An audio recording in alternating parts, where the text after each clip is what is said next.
Knock, knock. Hi, listeners. Hang on, I've interrupted you. Someone's at the door. Who's there? Yeah. Howard. Howard who? How would I know? Welcome to the Tradies in Business podcast with your hosts Warwick Bidwell and Nicole Cox. Divert your phone and grab a brew as Waz and Nick unpack tips, tales, secrets and stuff-ups from guests both inside and outside your trade, helping educate and inspire you to break the cycle of gut-busting and money stress and create a true trade business.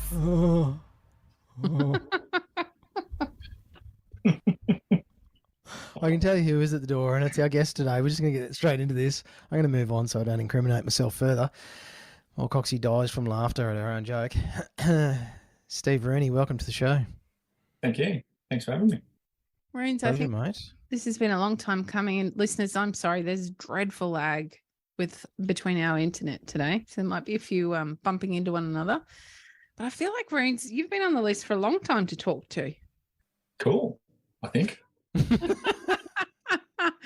I know lots of our clients are going to be pretty excited to be hearing from you today. Is it intimidating sitting on the other side of the microphones? Not really, because I'm just pretending it's a normal Zoom meeting. It's like any coaching session or any other time we have a chat. Yeah, it's no different. Virtual boxing match. Yeah. No one listens anyway. So, yeah, the lag's going to be awesome. Probably because I'm all the way down here in Tasmania. Steve's in country Victoria. And Coxie's up in banana bending country. So the internet waves have got to travel like extra far today. I don't know how they're coping. Steve, you are one of our longest standing, I won't say serving because it sounds like punishment, one of our longest standing Tradiepreneur clients. And you got an interesting story, although you probably don't think so. You have a landscaping business and you do live in country Victoria. Have you always lived regional Australia? Yes, I was born in Essendon in Melbourne. And mum and dad moved us and my sister and I up here early 1983. And I've been here since. Wow, okay. So do you get to call yourself a local yet? Yes, I've seen the creek flood 7 times in the last 3 months, so that equates to being qualifies. Equates to being a local. Normally it's 7 times in a lifetime, but yeah, a lifetime was last year.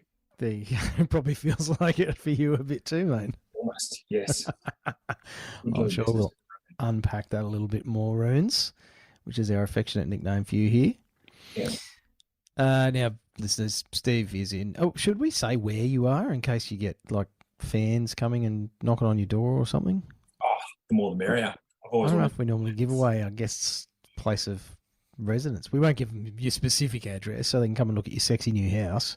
No, can't do that. But Steve's in Bendigo. So I always find that an interesting place to have a landscaping business because my recollection of Bendigo is that it's hard and dry and fairly uninspiring. Sorry to anybody who lives in Bendigo. Yes, very hard. We don't use post-hole shovels here. We have to go first. Usually with heavy machinery, dynamite, something like that, whatever it takes to plant a tree. Yeah, and that's just to put tube stocks in. yeah, just to put tube stock in. But yeah, usually quite dry, except for the last, I won't say 12 months, but it's starting to head towards that last sort of 12 months has been incredibly wet. Anyone on the Central Coast is like, not really. But for Bendigo, it's been really, really wet. Yeah, comparatively speaking. Now, Coxie's looking at me because, and for those of you who watch these podcasts on YouTube, which I think is 2 people currently. Our family members. For those who don't know, we put just about all of our episodes onto our YouTube channel now. So if you're a bit of a YouTuber and it's easier to find and listen there, you can go and watch us talk to each other on YouTube, which must be absolutely freaking riveting. I know. I mean, come on. And we've got 3 beautiful people on the show today, so you should go and check us out. But I'm pretty sure Coxie was looking at me just before, like, not sure where you're going with this, was. No, this is a very different intro. But yep, let's do this nice casual thing. I like it. Well, I'm trying not to just hook straight in and start throwing kidney punches at Steve or taking the piss. So maybe I should stop pretending and just be real. I think we should get back to regular programming. I'll let Coxie cut sick. Okay, Steve. Can you tell us a little bit about you and your business, Steve? Yeah. So in 2012, wife and I just had our first child, let's say September 2011 we did. Come into 2012, and a guy that I had working with me at my first employer give me a call, and he was sort of part-time between starting a bit of a landscape hustle on the side because he'd finished his landscaping / bricklaying tenure, moved on to other things, and then was sort of getting back into it. And we had always talked previously about starting our own business, and the drought had broken by this stage, so it was kind of like, wow, now's the time. We don't just have to put down pebbles on somebody's old lawn area anymore. So I gave notice to the employer that I had at the time. Ended up being about 20 weeks or so of notice before we actually kicked on with Living Edge. So 2 weeks into the financial year, we were off and running, and we made no money, and we had unreal fun, and we listened to music, and we made gardens, and it was actually quite good. Like, it was really good fun. We didn't exactly know what we were doing aside from actually the landscaping part of it. The rest of it was fairly blasé, and as long as we had the music going, we didn't really care. And the sun was shining because, at the time, as I said, Bendigo's pretty dry, so it doesn't rain. And it made a great time to work. We sort of stumbled across a couple of jobs, and then that kind of rolled into pretty regular work,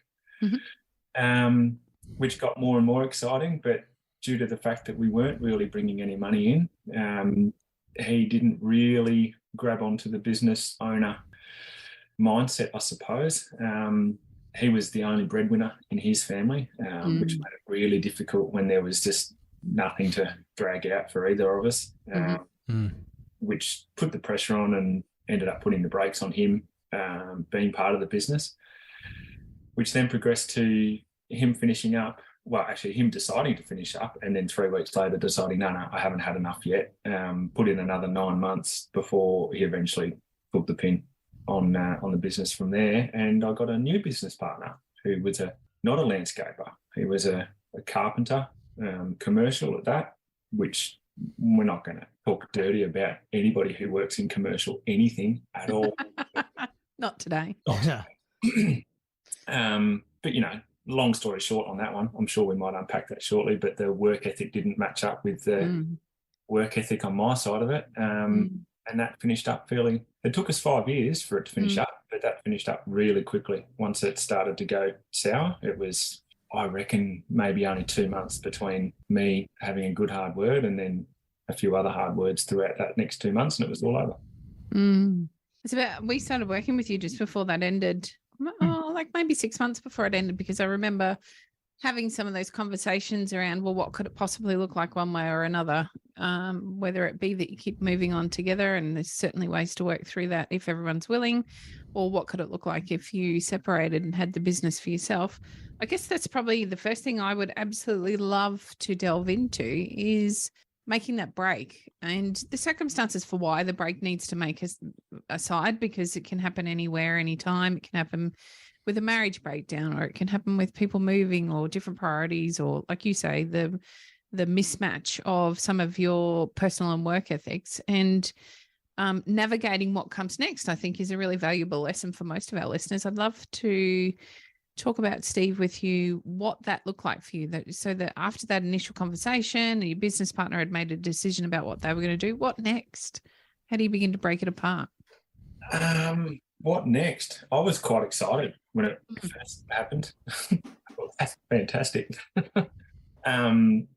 From there, I knew it wasn't going to be easy. It was a matter of, well, my mindset became, I now get to make the decisions. I'd spent the previous pretty much 7 years, 8 years, bouncing an idea off somebody else.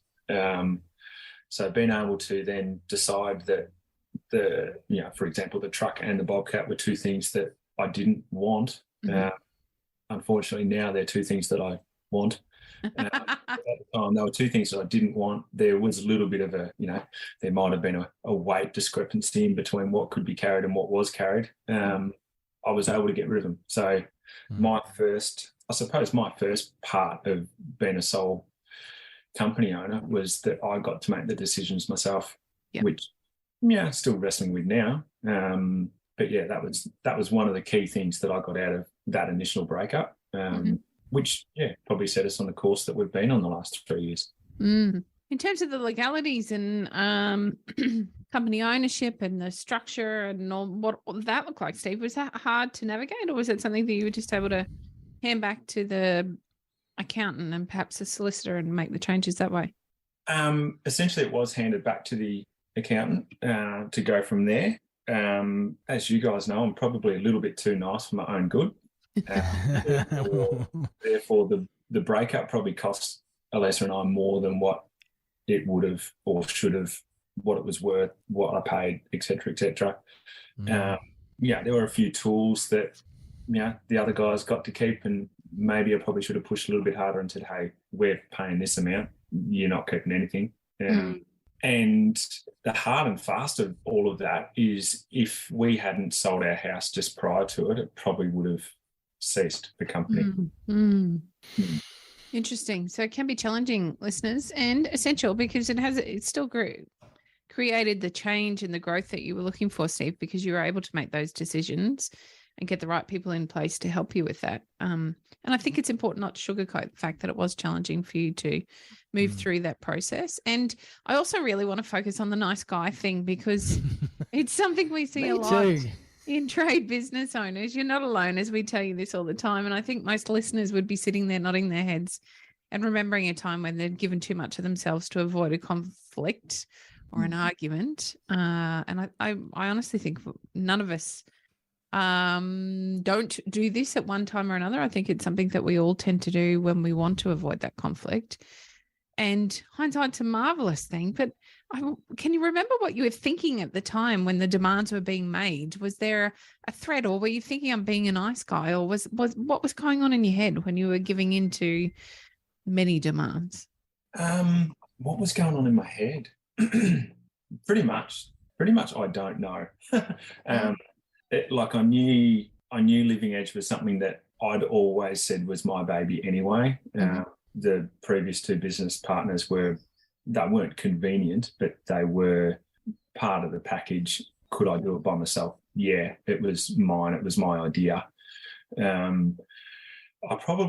were mates, and I'm still mates with the first business partner, not so much the second. We were mates. I didn't want to necessarily lose that, but I also could see that there was going to be a bit of a divide that wasn't necessarily caused by him and I. There might have been other parties in there that might have had perhaps a bit more to do with that.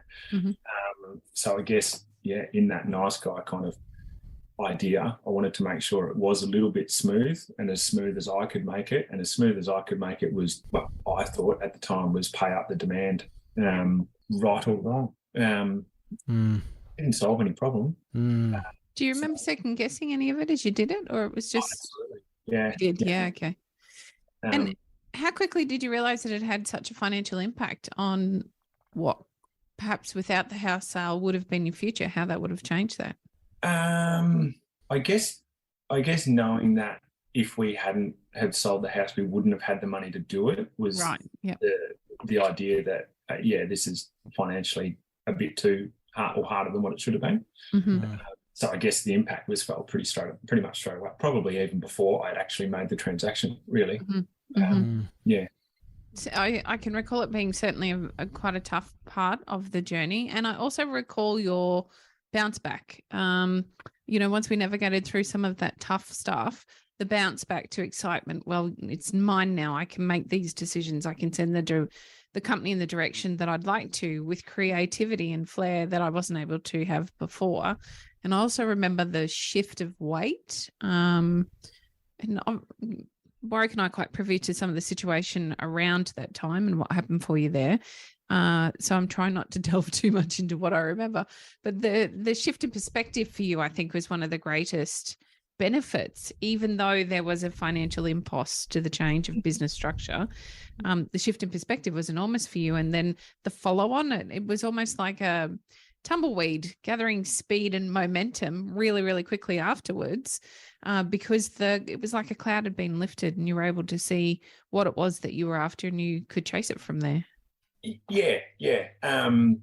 Probably not to brag about you guys too much, but to go back a little bit before the split and all that kind of thing, part of the I suppose it was part of the start of the not getting along too much was I was looking for help because I knew doing business wasn't what come naturally to me. I could lay papers around anything, but doing the business stuff wasn't natural to me, and he was a little bit resistant. Like, he wouldn't even listen to the podcast, let's be fair. And I'm like, not that hard. You just earphones in, stick it on the Apple CarPlay or whatever it might be, and off you go.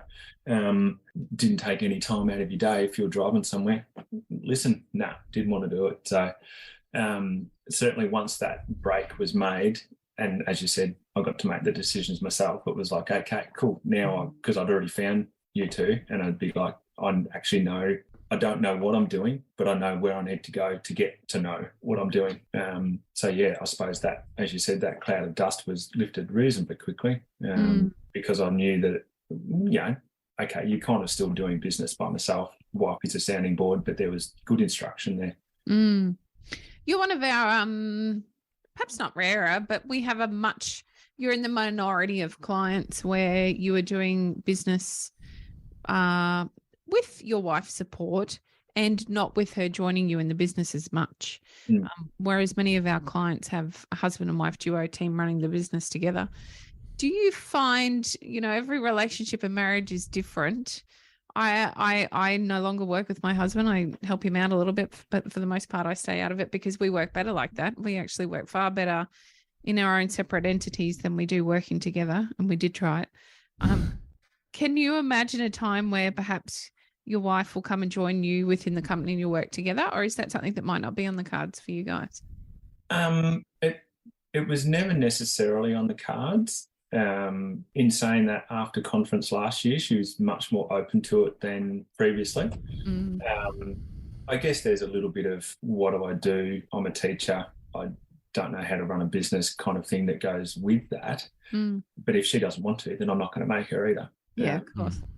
She might be good at teaching. She might be really good at telling me what to do. I might want to cruise on and listen to music. Are you a nice guy when it comes to discussions at home, mate? Yeah, our discussions are pretty good. Yes, I'm always nice. It's something, and I don't want to press on it with you, Steve, and I do because it is such a prevalent paradigm out there with tradies, trade business owners, and especially with the dudes. It fascinates me. And I can put my hand up and say it's been a thing for me over the years as well. And the way it's played out for me is I tend to be nice, in inverted commas. The problem is that it ends up sort of bottling up and then internalizing the stress, and then I either feel the effects of that personally through health or headspace or whatever, or part of my old patterning, which fortunately is different these days, was that I would just explode at stuff. And it was from being nice to all those other people who I probably shouldn't have been nice to. And then I'd explode at people who probably didn't deserve that in the end. And I wonder, with you, Steve, and the work that you've been doing on yourself, because it's nice that you give us accolades here as coaches here at Tradies in Business, but you've done a hell of a lot of work on yourself. You've done lots of self-reflection, and I think you've turned up to every single session bar like 3 over the last however many years we've been working together. So you've incredibly committed to your self-work. But I wonder where that nice guy thing comes from for you.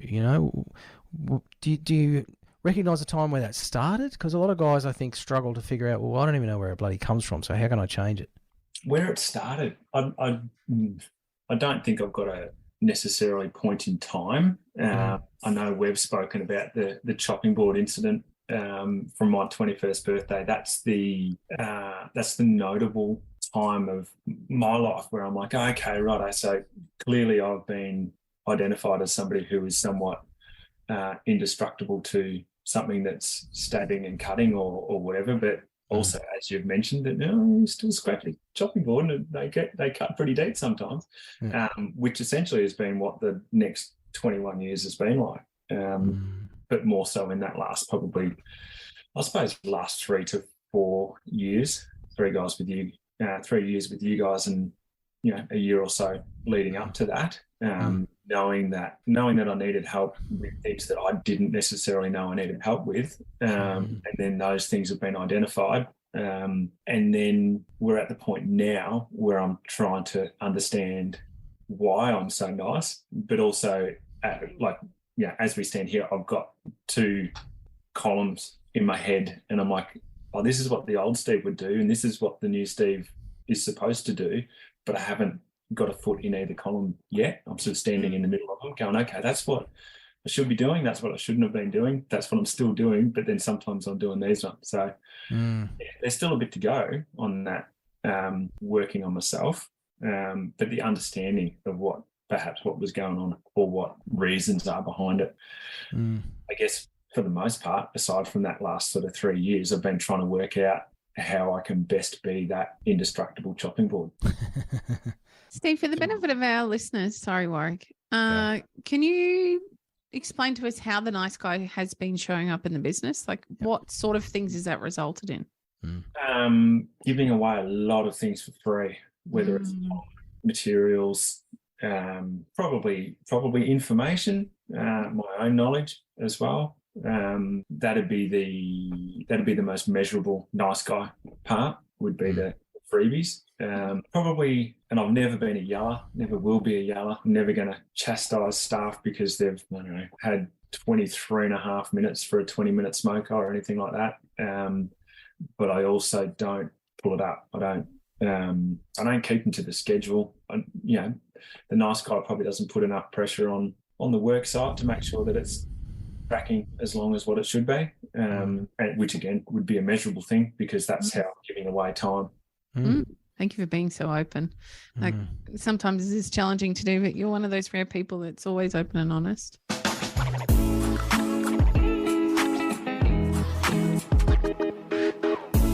Hey, Tradies in Business, was here.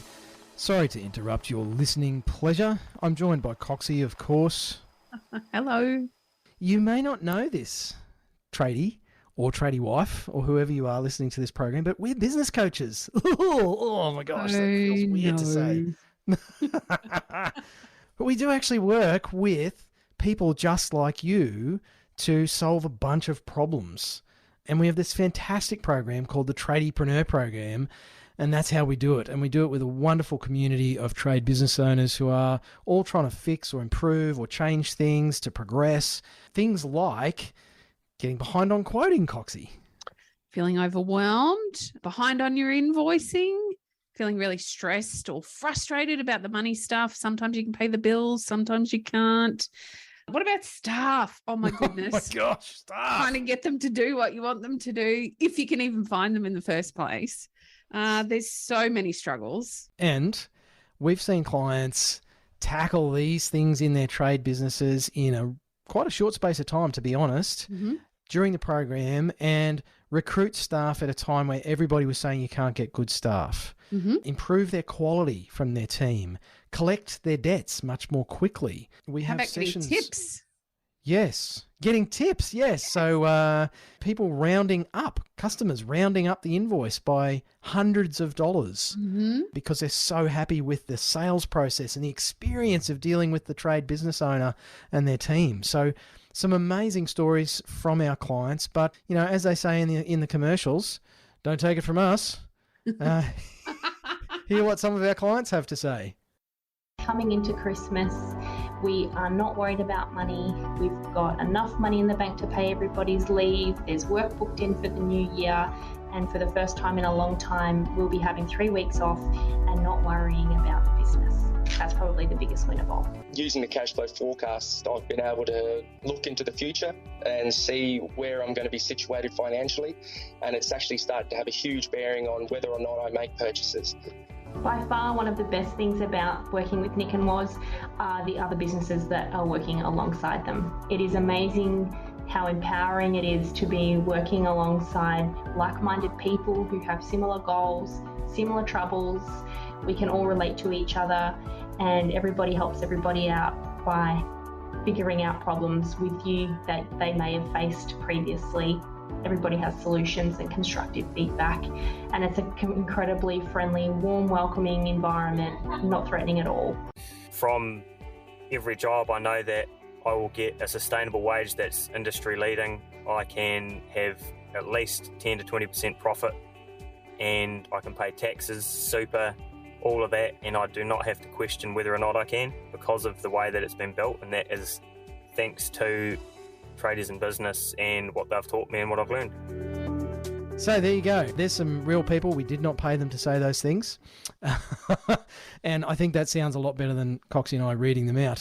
We really would love for you to check out more about how you could take your trade business to where you would like it to be. Surely you have a vision of what things could be like or what you wish they were like on a day-to-day basis, whether that is reducing stress or actually making more money. Maybe it's spending more time with the family, taking more holidays, having the choice that you really wanted when you started your business instead of this beast that seems to be there for many of you listening to this program. So if you want to find out more about how we do this through the Tradiepreneur program, Coxie's going to tell you all about it. I'm actually not. I'm going to be really secretive and keep all of our magic up our sleeves. What I would like you to do, though, is head on over to tradiesinbusiness.com.au and you can learn all about us, why we do what we do, and how you can work with us, what that actually looks like. There's a whole bunch of free stuff there for you to download, lots of options. We've always got new stuff going up onto the website and a great place for you to learn a whole bunch more about how you can work with us. You can even book a 15-minute chat. For free. For free. That's how abundant we are. So head over to the website, check it out, book a chat with us, and we'd love to find out if you'd be a great fit for the Tradiepreneur community and start hanging out with some of those people that you just heard from. So for those listeners that haven't really connected the dots yet, that all shows up as a lack of profit in the business. That's what we're losing money by giving away time and materials, not charging for variations, not, driving the boys to hit productivity targets, etc. Unfortunately, that creates a mismatch in what you should be making and what you end up making. So if there's a few of you out there and you're wondering when you look in the bank why there isn't the money that you feel there should be at the end of the week, perhaps it's time to figure out whether you need to be a nice guy.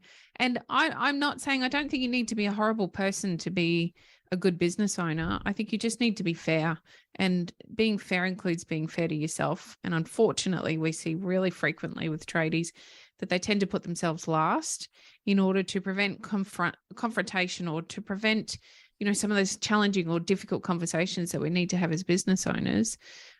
They'll put themselves last, but that also means putting your family last. And that's something that Steve's been working on quite substantially over the last 12 months, is really making that conscious decision to put his family first every time he has the opportunity to make a choice, because it all comes back to your choice.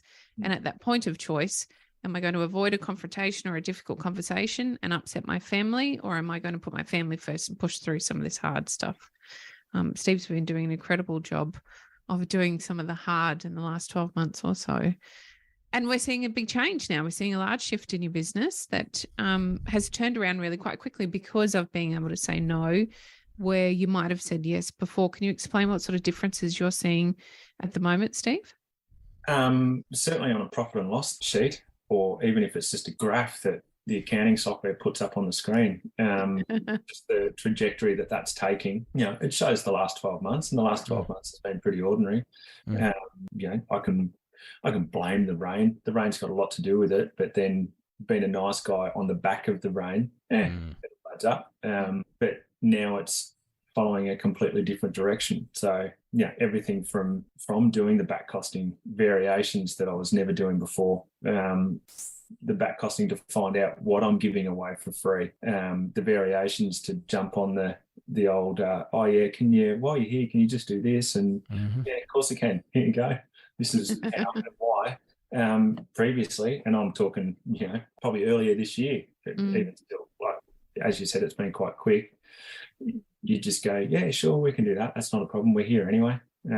Or change of material to something that's 100 times more expensive and so on. So yeah, as you said, it adds up quite quickly, both ways, losing it and then catching it. That's a good point. And I want to highlight that for our listeners is sometimes it probably feels like turning the Titanic around when you see those bars on your accounting software the wrong way around, and there's more money going out than coming in, or they're shrinking, whatever you're looking at in your business. Hopefully you're looking at something, listeners, and we know you are, Steve, which in itself presents a bit of a headspace challenge, but it can feel like turning the Titanic.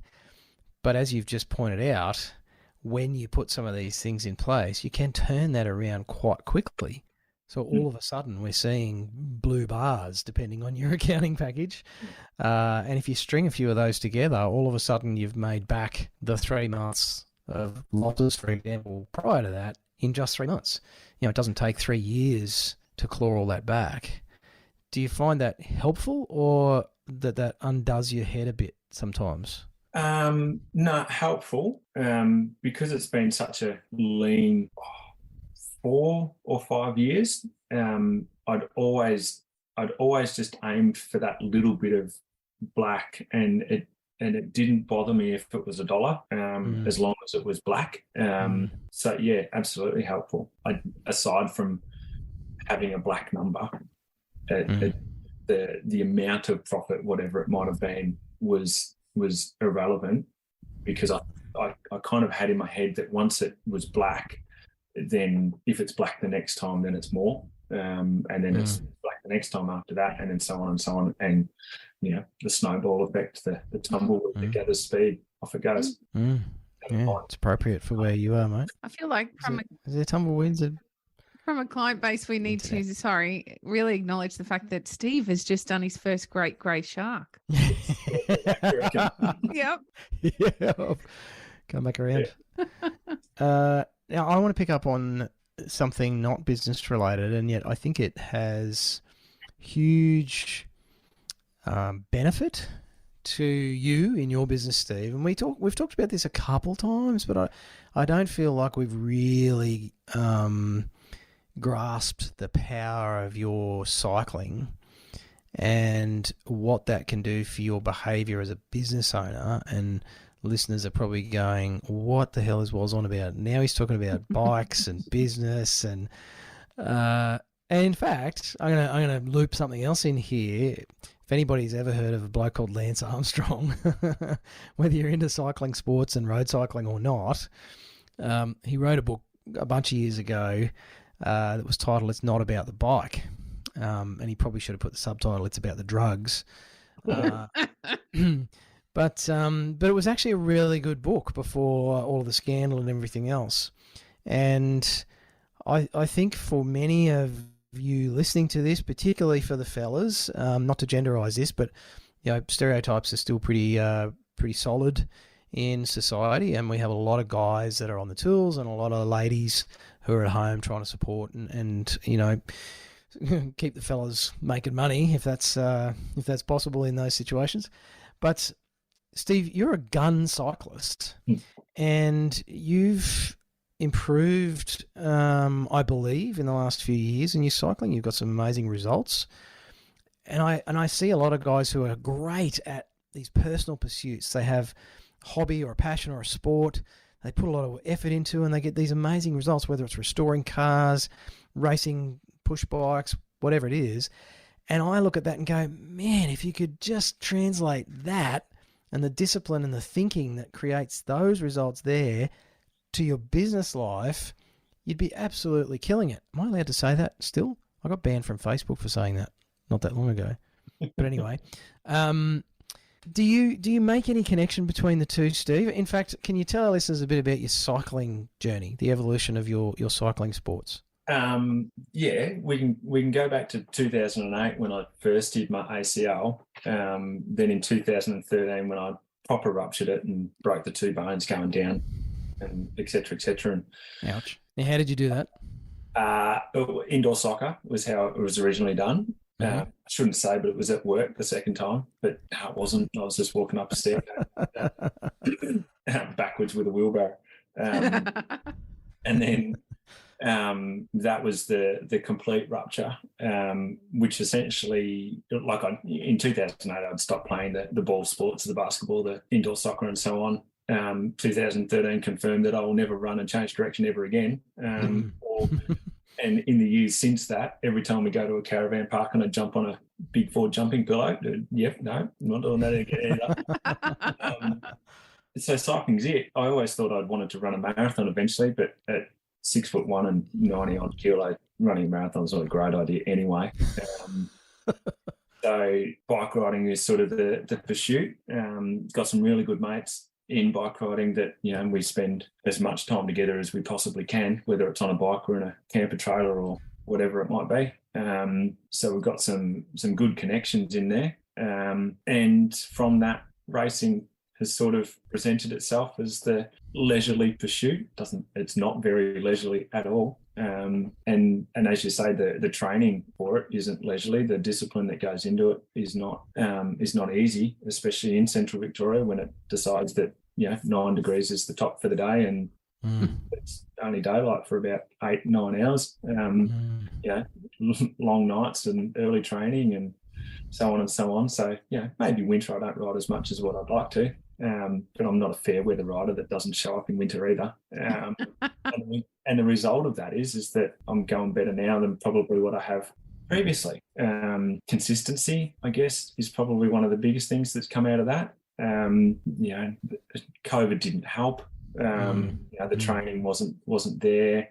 The racing wasn't there, so there was nothing to train for. So there's been a couple of lean years as far as kilometres per year. You only have to go on Strava to look at it and go, oh, geez, that's a bit shy. But it's one of those ones that if you're really enjoying it, it's easy to get out.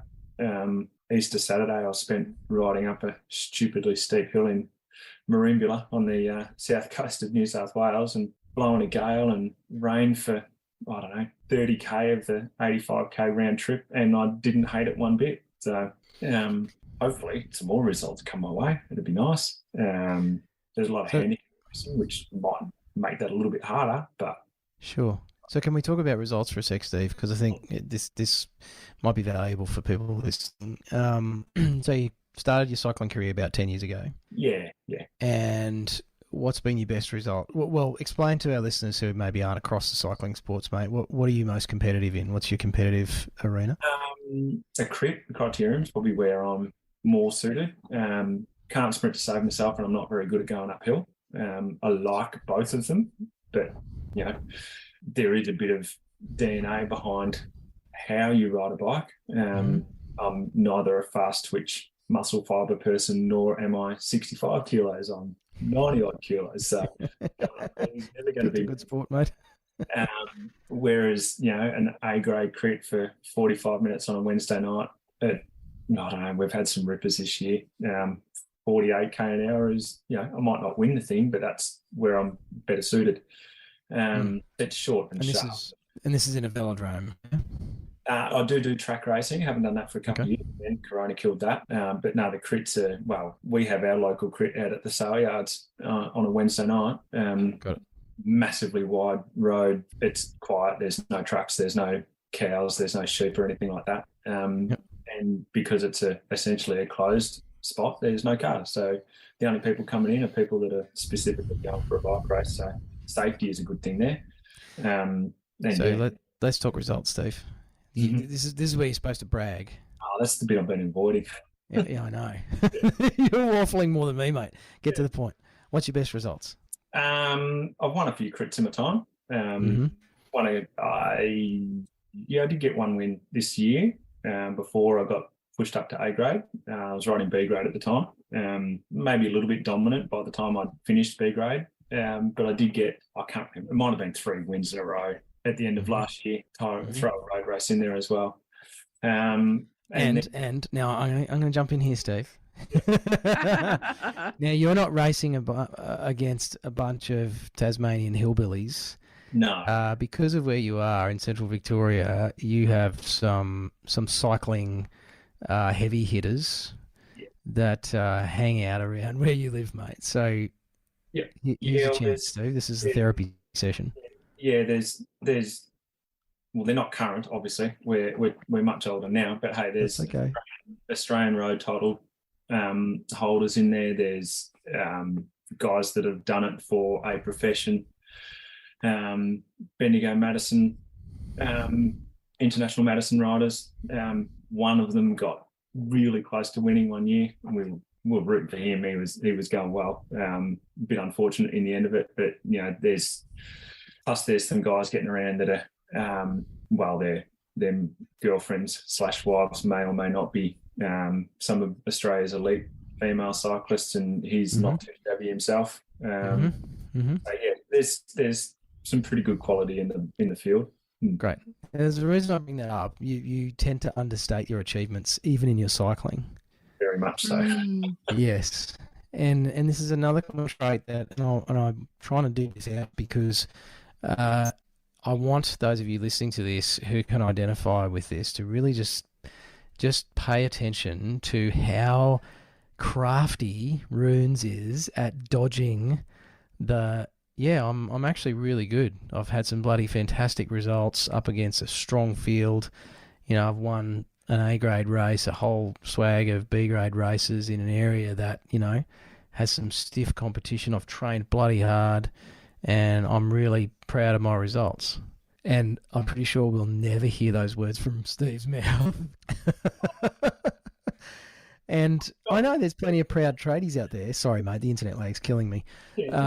There's plenty of proud tradies, but even when you look at the work that you do, the landscaping projects that you do, I know you've mentioned this before as well, Steve, or not. There's an avoidance of celebrating your own success. And yet, as you've just pointed out with your cycling, you've trained super hard. You've put a lot of time into it. It takes a lot of discipline. And not surprisingly, you're getting the results despite being a monster of a man on a push bike that weighs about as much as a teacup. And so I wonder if you ever think about bringing that headspace and discipline and everything from the bike into your business. Yeah. But I'd almost say that, kind of like what you're saying, that I'm very unlikely to say how proud I am of the results. I guess that's the nice guy coming back into it as well. I don't know if it's I don't feel comfortable telling people how good I am, but I've never necessarily been exposed to somebody who does that well either. Often, like, I listen to a few landscaping podcasts, and it's quite obvious the guys that know they're really good obviously know that themselves, but also have a good network of perhaps other landscapers and stuff like that probably they've known since trade school or something like that. They might have known for 20 or 30 years or something. When I did trade school, it was me, myself and Irene, and it was on site, and you never met anybody else that you did it with and all that kind of thing. It was a bit disjointed. So I don't have other landscapers around that I grew up with per se. And then, of course, because I've come into cycling late, I haven't grown up with other cyclists that have been doing it since their junior years, that have, they might have won a few classics and that kind of thing. And, there's the accolades there. So me coming in late and doing landscaping essentially by myself, I find it hard to say, or I suppose present the fact that I'm actually kind of good at it, at both of them, sort of. Even then, sort of. Kind of good at it. Always putting yourself back, Steve. Yeah. It is somewhat the Australian way, I think, to be overly humble. And I don't actually think that it serves us well. We've been working together 3 years, and I had no idea that you were that good. Knew you were good, didn't know you were that good. Well, that's incredible. And I see you do that time and time again. So for the listeners' benefit, we start our coaching sessions with an opportunity to share some good news personally, good news professionally. And Steve finds that hard at times, and you're not alone. In fact, most of our male clients particularly find that really challenging. And yet you have some kick-ass wins every single time in business and personally. And it's challenging for that to be the first thing that comes to your head. And we're working really hard on that headspace. You've been doing some amazing stuff to bring that to, I guess, a easier space. And I think it's really important to point out that even though you are as good as you are, which is flipping incredible, I'll never give you shit about wearing Lycra again. It's still so far down the list for you. It's just incredible to see that, it's just not the focus for you. And I think that some of that is being humble, and some of it is just not acknowledging the journey that you've been on and the change that you've made. So we'll be your cheer squad, and we'll keep bringing it up and poking you in the chest and making sure that we make sure everybody in our community base understands how good you are. So we won't be having bike races at Men's Retreat this year. Nah. And I'll never ride my cruiser anywhere near you, because you'll just go. I'm not designed for a bike. Let's put it that way. Well, Lisa won't come riding. She goes, "You won't ride with me."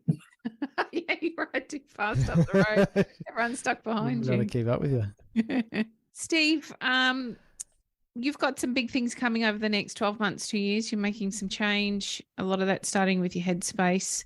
Why don't you tell our listeners what sort of things or you're working on, what you'd like to see change in the business?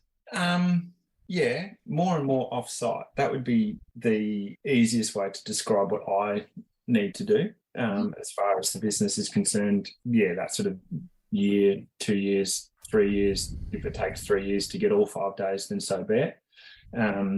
Obviously being pretty clear in understanding what off-site means doesn't mean that I'm playing golf and going bike riding either. Because, in all honesty, working with you guys has sort of opened up my eyes, has let me know what business stuff needs to be done, that doing it at 10 o'clock at night is foolish, because you're going to miss stuff. You might have a good quoting program, which I've jumped into now and all that kind of thing, but trying to do stuff that relates to figures when you're dog tired at 2 o'clock in the morning is and you've been working on site all day is stupid. So making sure that I've got that now at the moment 2 days in the office, and they're both pretty full days. I rarely leave the computer screen. I usually have sore eyes by the end of it.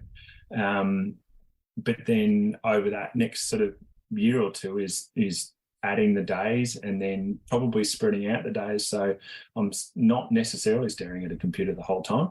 Maybe go see the boys at site. But then, of course, the flip side of that is that stuff on site will probably change a little bit as well. Roles will progress. The boys will get, more responsibility, and there might be more staff that need to be brought into it and that kind of thing, to cover the fact that other people on site will have more responsibility than not being able to do perhaps what they're doing right now. Everybody sort of needs to, I suppose, everybody's sort of stepping up, because then there'll be another junior or something like that that'll come in underneath, and they've got to get trained by someone. So you can't just all have everybody on the same level digging a hole. There's more to it than that. So there's a bit to come. Steve, if there's one thing that you feel continuously gets in the way of you getting the results that you're chasing, what do you think it is? Me being a nice guy. That would be the fair answer. And I often, and in our coaching sessions before, what's the blockage? Me. And it's usually because, if I'm, I don't know, you could use an excuse. It could be tired, it could be stressed, or it could be, missing something somewhere, and the instant thing to do is, it'll be right, we'll just do it, it'll be fine, no worries, as opposed to thinking maybe a little bit more consciously on the impacts of doing that. So the short answer is me being too nice. I think that's incredibly beneficial for those who are listening. There's so many that we see, they create their own frustrations by being too nice, because it's hard to confront stuff. And I think it's a great note to really round out the episode on is just how you can still be a nice guy and be in control of the direction your business is going in a healthy and positive way. One thing I did want to point out, in making some of those changes that you're making with your team and taking away the nice guy, you've still got all the same team, right? Thank you for didn't all pack up and walk out. Yeah. Nope. Which is another fear we stumble across quite a bit, that we'll lose customers or they won't want to work with me or my team will leave if I get a bit tighter on productivity and what they're doing with their time. And yet time and time again, it doesn't happen. Yeah. And I think, not to try and drag out the potty any more than it needs to, I think I've worked pretty hard on making a culture site that the boys want to come to work to. Absolutely. And there was a conscious, we don't have to be too nice about it. It's not an extension of my nice guy personality. It's just I need to make this a good place to come to work, irrespective of how I'm feeling. That just needs to be a good spot. And the boys have said so, that this is a desirable place to work. So it must be, to some degree, effective. I was looking for a job. I know where I'm your coming. achievements again. Yeah. Mate, I think you would probably give the same answer to the 1,000 tradies in a room. One piece of advice: it's probably don't be a nice guy. But I'll let you have a chop at it instead, mate. See if I can come up with something else. I don't know. I could be cliche. Know your numbers. Back cost. And it's probably just sound like us, Steve. It's probably be fair. Obviously what I'm sort of working through and towards, I'm not there. But as you've said before, you don't have to be nasty. You don't have to be a big of a boss or a horrible customer service representative of your business or anything like that. But if you're fair, most people are expecting fair. They're not expecting nice. They're expecting fair. And so what fair looks like could be different for everybody. It could be, here is a fair price for the fair job that we're getting. Of course, from Living Edge, you don't just get a fair job, you get the best. Yes, you do. But if when somebody wants to make a change to their design or to their materials or anything like that, they're not looking for someone nice to go, yeah, we'll do that for you, that's no worries. They're looking for a fair and reasonable charge. They're not looking for it for free. And if they are, they're not the clients you wanted and you need to redo your avatar. Nice work, mate. What a way to finish it off. Oh, that's fantastic. Well, Steve, you're an absolute legend of a man, mate. We love working with you, and I feel privileged that you continue to trust us to support you through your growth and development as a business owner and as a man. And I think the hard things that you have tackled and overcome in business, in cycling, in your life in general. And there's some stuff we haven't talked about even on the podcast that Nick and I are privy to. I think all of that stuff means that you actually end up earning the right to expect a little more for yourself. And I know there's a lot of people listening to this that are probably in the same boat. They've worked damn hard. They do the right thing by people all the time. And it's actually okay to enjoy the spoils. You're allowed to feel good about achievement. You're allowed to actually have the benefits come to you. It's not a bad thing. Sacrificing oneself doesn't actually get you any medals. The people that are standing on the top step at the cycling worlds or, the Olympics or in business, they're celebrating their success because they're allowing it to come to them. And so I think for you, mate, I'm really looking forward to seeing more success come to you in the next year or three. And want to thank you for sharing with our listeners, mate. It's been great chatting with you today on the pod. Thanks, Steve. You've been listening to the Tradies in Business podcast with Warwick Bidwell and Nicole Cox. Find out more about today's guest, tools for your trade business, and other cool stuff at tradiesinbusiness.com.au.